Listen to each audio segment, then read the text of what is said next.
ស៊ឺចាប់ផ្ទះលេខ2មើលងាយពេកអ្នកនាងខាត់សុខីមប្រកាសទទួលផ្សព្វផ្សាយគ្រប់អាជីវកម្មជារបស់ខ្មែរដោយឥតគិតថ្លៃ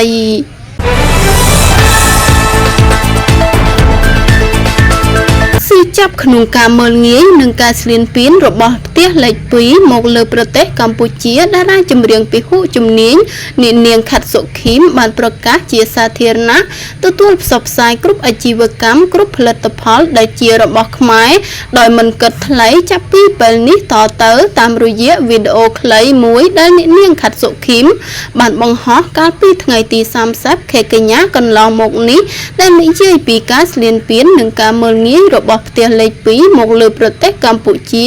បានធ្វើឲ្យមហាជនជាច្រើនផ្ទុះការសរសើរដោយអ្នកនាងរៀបរាប់ពីការស៊ឺចាប់រហូតហ៊ានប្រកាសធ្វើរឿងមួយនេះអ្នកនាងខាត់សុខីមបាននិយាយថានាងខ្ញុំខាត់សុខីមសូមប្រកាសជាសាធារណៈថាទទួលផ្សព្វផ្សាយគ្រប់អាជីវកម្មគ្រប់ផលិតផលដែលជារបស់ខ្មែរដោយមិនគិតកម្រៃអ្វីទាំងអស់គ្រប់ខេត្តក្រុងក្នុងប្រទេសកម្ពុជា